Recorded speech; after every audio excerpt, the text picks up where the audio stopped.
Kamusta mga ate, kuya, beshi? Si Chari po ito mula sa The Sun, Moon, Stars, PH Tarot.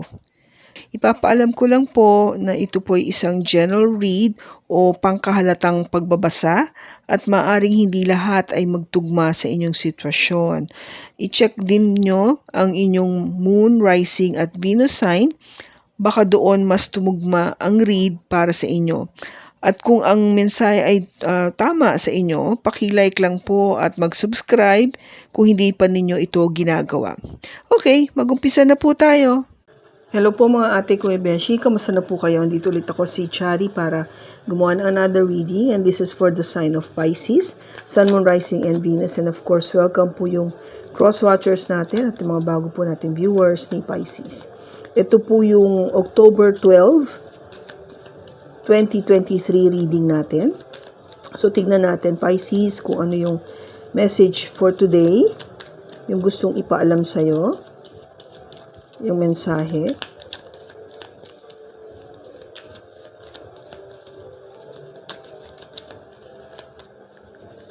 We have the Empress.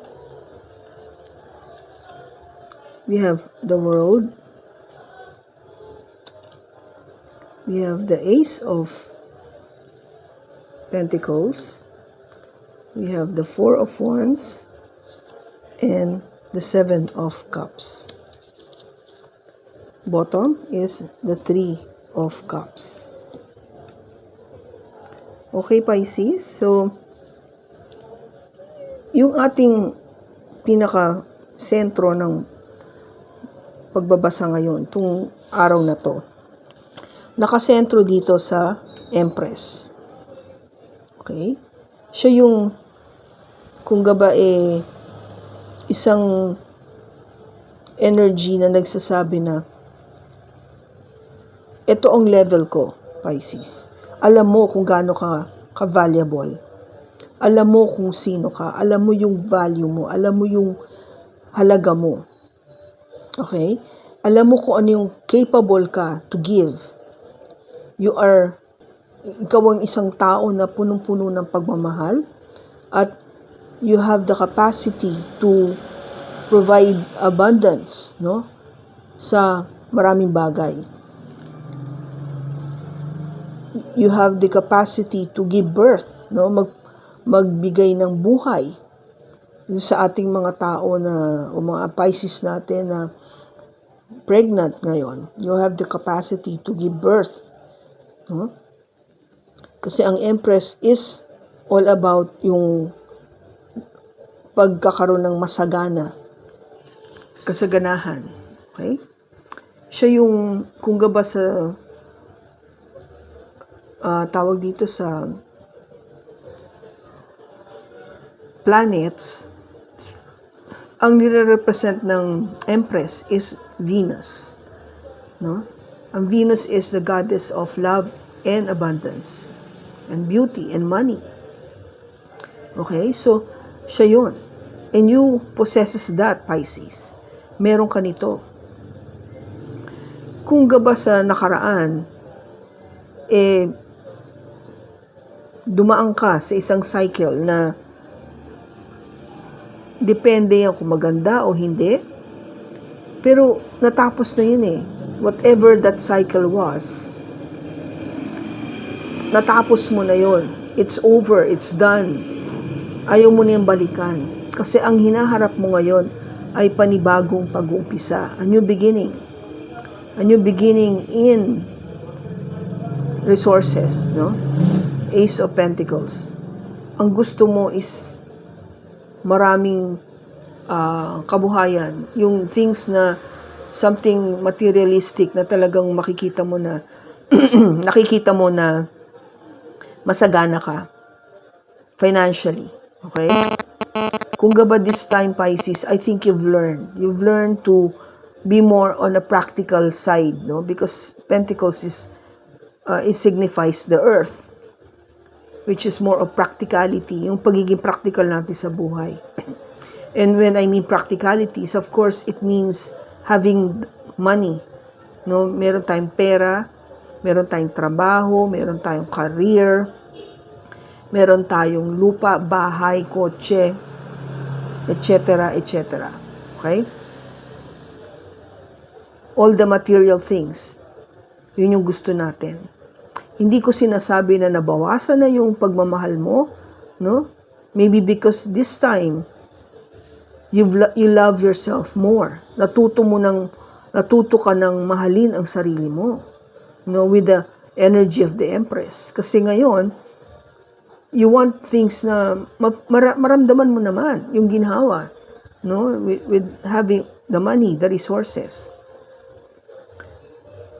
Kasi kung yung dati, alam mo yung naguguluhan ka with the Seven of Cups, hindi mo maintindihan kung anong gagawin, you cannot decide, ano na bang susunod kong option, o ano bang pipiliin ko dito, ano bang papasukan ko, o sino ba sasagutin ko.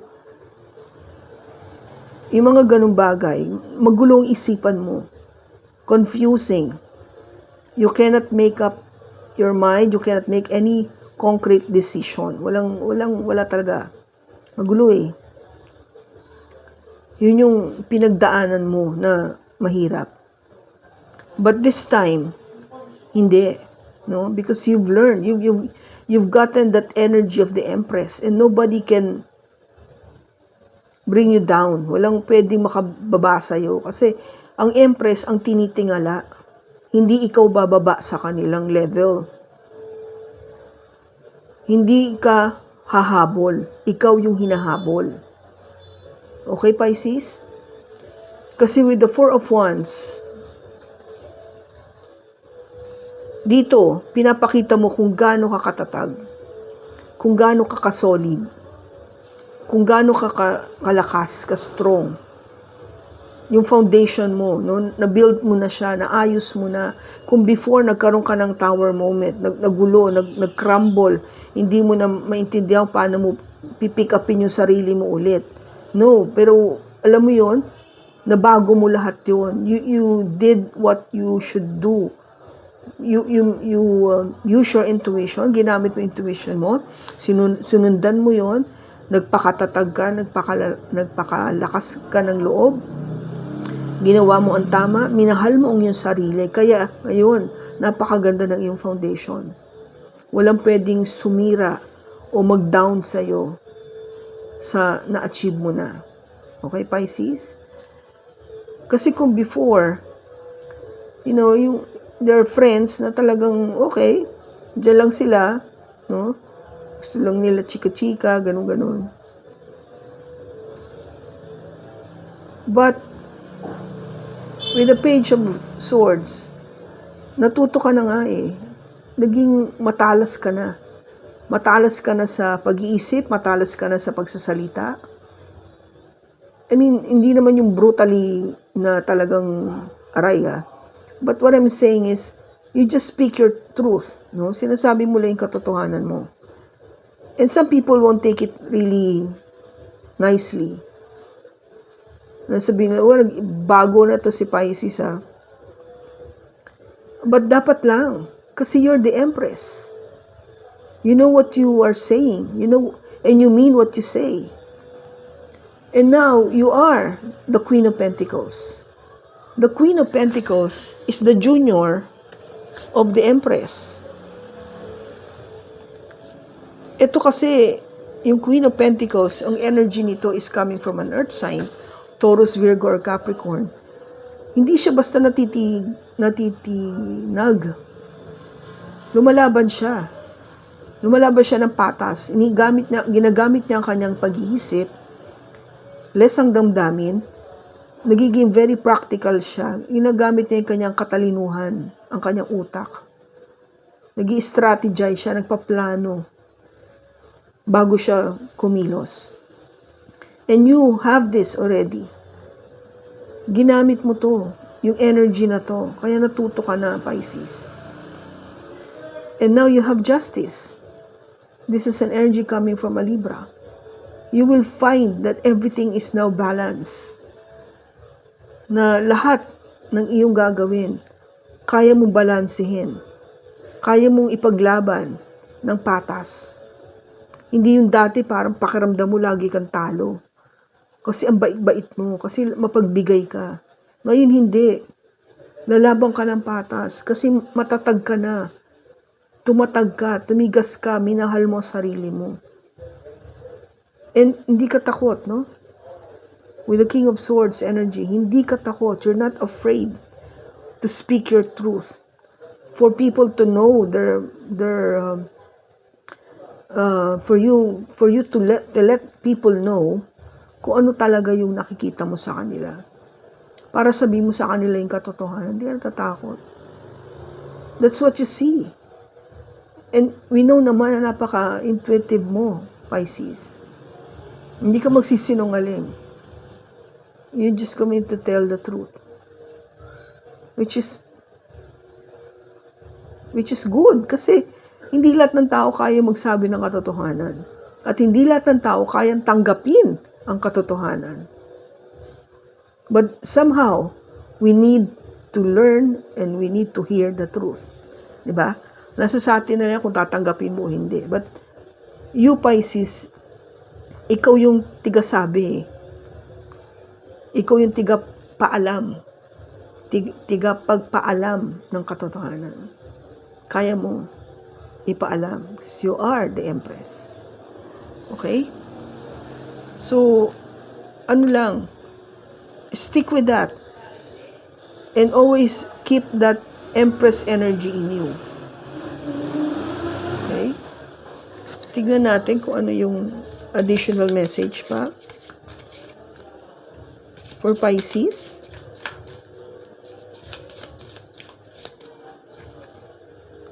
We have vacation, daytime for recreation and adventure.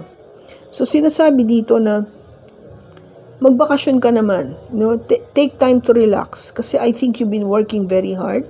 Dito sa mga Pisces na talagang working very hard, you should take a vacation.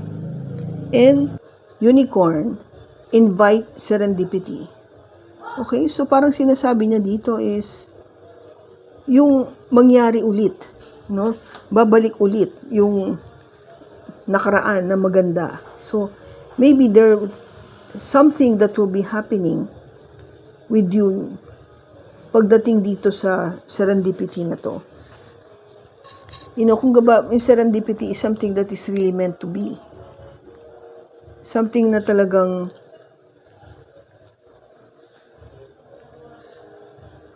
ito yung mangyayari, no? Once you have this energy of an Empress, ang idea nun is, of course, you get stronger and you will start manifesting itong bagong beginning with the Ace of Pentacles. And maybe sa past life, you have experienced this before. Kung binalik lang itong lifetime, sa lifetime na to yung things na hindi pa okay, kaya there must be something that you need to learn pa, kaya binabalik yung dati. But it is going back now na para maging ma-realize mo nga na yung dati para makita mo yung ngayon, yung future. Okay? Yung serendipity na to. So, I hope nakatulong ito sa iyo, Pisces. Maraming salamat sa pagsama mo sa akin sa pagbasa na to. Sa susunod po muli, ingat ka and God bless.